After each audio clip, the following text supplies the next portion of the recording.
So let's talk about another property. This is called sufficiency.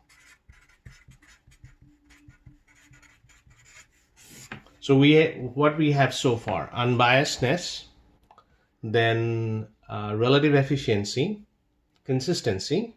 Now this is the fourth one, which is sufficiency. So y1 to yn, that denote a random sample.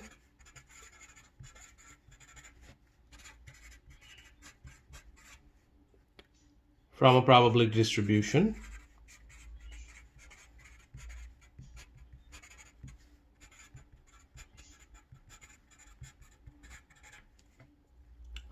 With a known parameter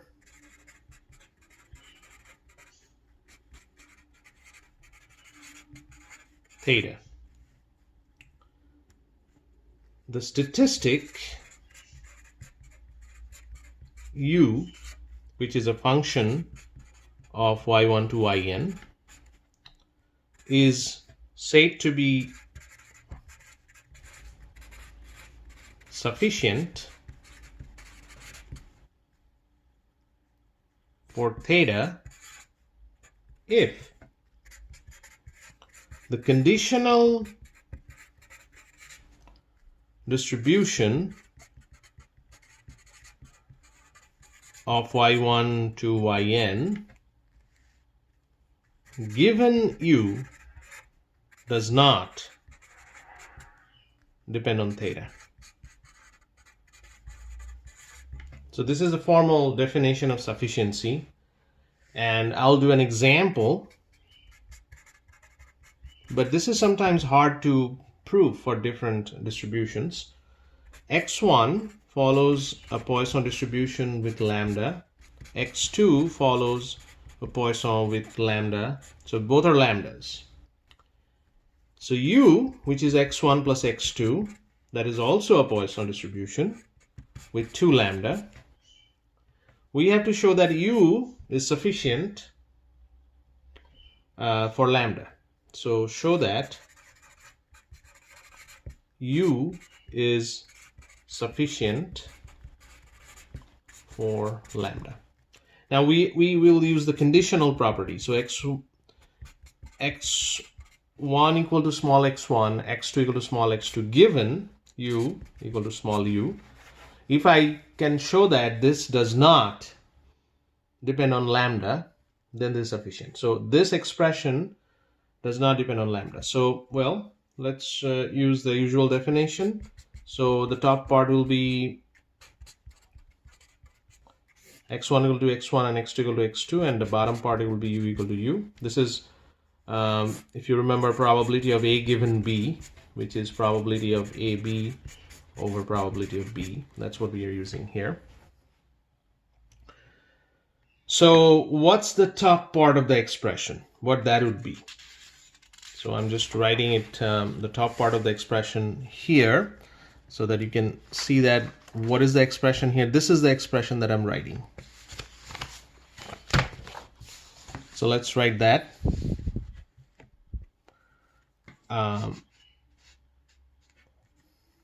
So that would be product of I equal to 1 to 2 lambda to the power xi e to the power minus lambda over xi factorial.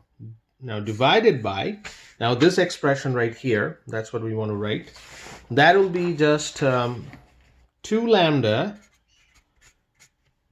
to the power u e to the power minus 2 lambda divided by u factorial. So this is the expression.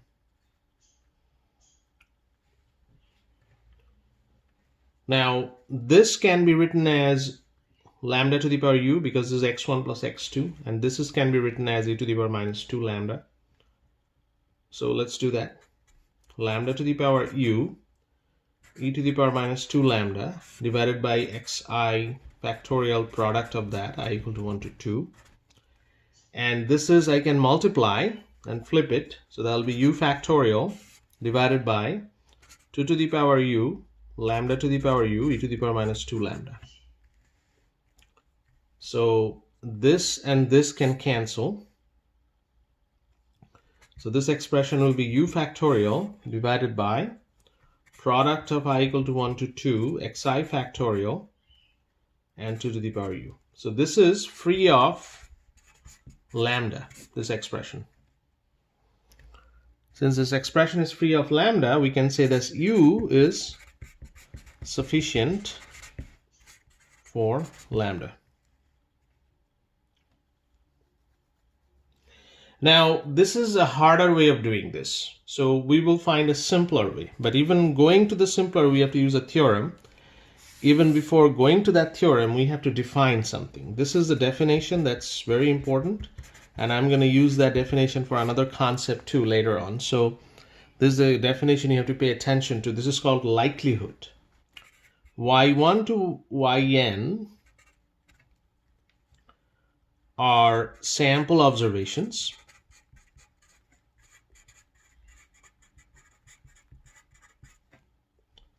taken from random variables capital Y1 to capital Yn, whose distribution depends on theta.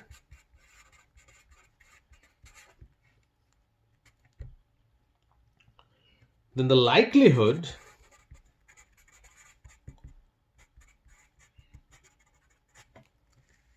is defined as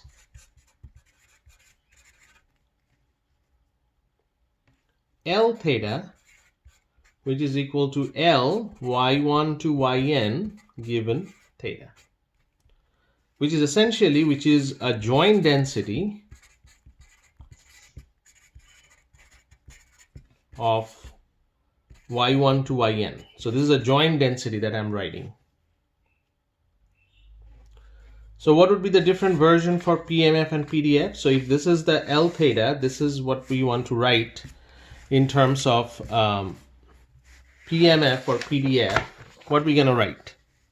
So this is the expression right here. And we want to write that for a PMF.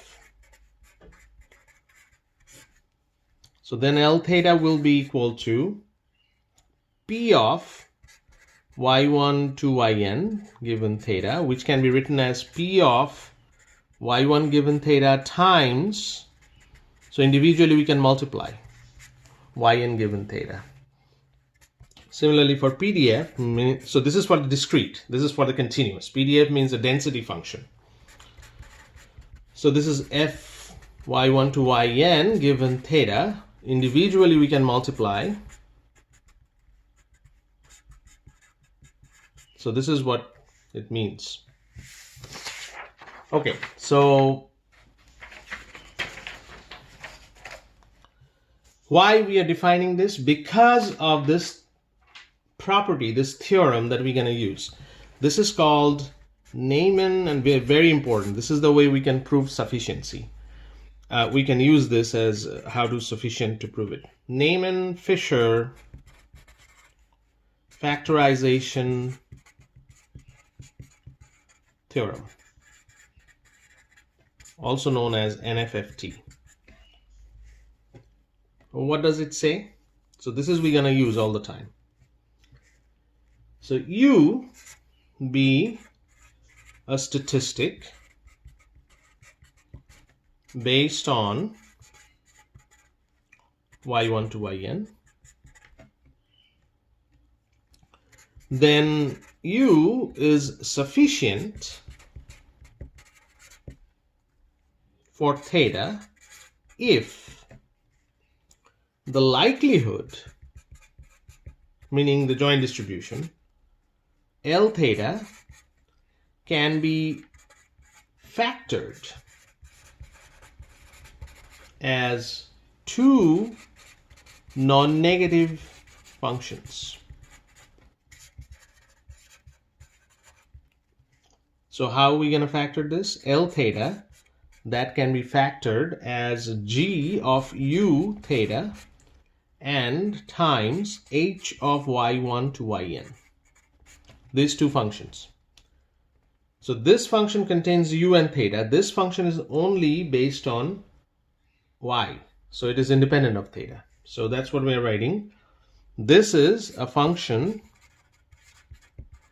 of u and theta, and this is a function which is independent of theta. So this is the idea. Take the joint distribution, split it into two halves. One half contains u and theta, another half contains no theta. All right, let's do an example. So this is the way we're going to prove that some statistic u is sufficient for theta, using this for all the problems. Let's do a problem.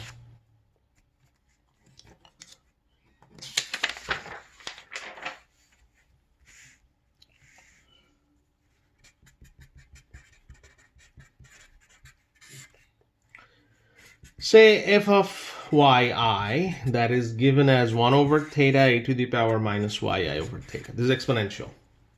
And the range for theta is this. For y is this, 0 to infinity, and theta is greater than 0. Show that y bar is sufficient for theta. That's what I'm asking. First, write L theta. That is the joint distribution. What is the joint distribution? F of y1 times up to f of yn. I'm just not writing conditional theta, but there is a conditional theta here, but it's evident theta is already in the density function. So what is this? This will be 1 e to the power minus y1 divided by theta, that divided by theta. Similarly, minus yn divided by theta e to the power and then theta. So this is what it is. Now if I write in the compact form, e to the power minus sum of yi divided by theta, and this is theta to the power n. Now this can be written as e to the power minus ny bar divided by theta to the power n times there is a 1. Now this 1 is my h. So remember, if I go back here, I have to write a gu theta and a hy1yn. This is gu theta because y bar is our u, and 1 is hy1yn. So what I'm writing here is g y bar theta times h y1 to yn. So this is h, and the whole thing is gy bar theta. So I can write it into different functions, splitting this. That means y bar is sufficient for theta.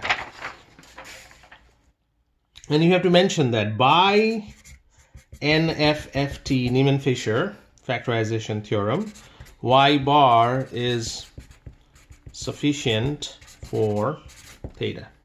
So that's the answer. If I'm asking a question like this is the way you answer it. There are some special cases that you have to adjust it a little bit. For example, example number 2. So this is a special case.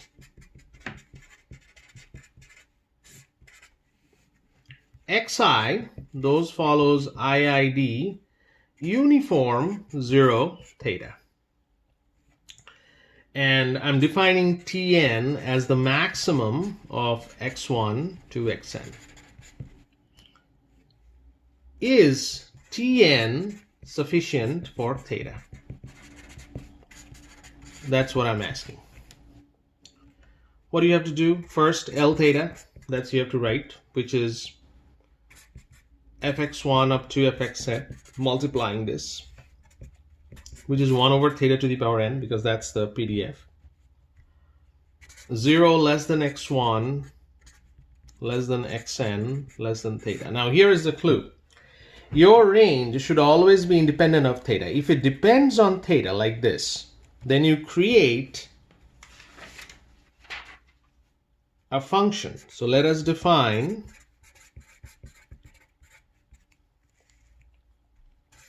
an indicator function of cxn and theta and call this 1 if xn less than theta and 0 otherwise.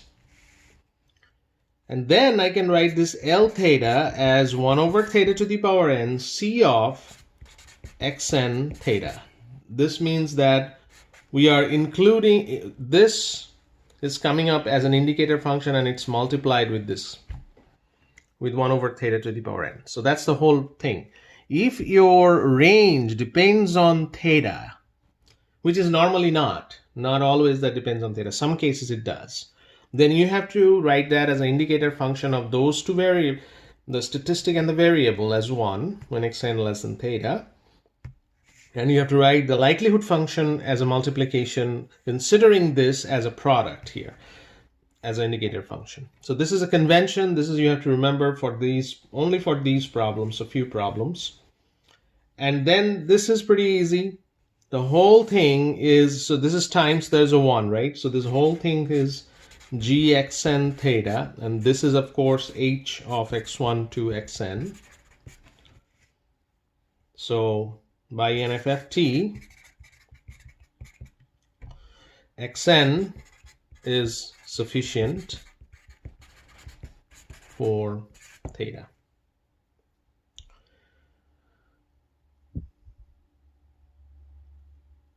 Let's talk about one more problem.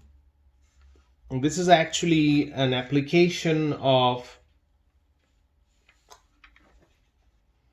the NFFT of a result. Well, let's start the next video with this problem, because there's a lot of things I already discussed, so you have to go through that. So next time we're gonna start with that example. So I will do one more video about the sufficiency. So this is a part 1 of sufficiency.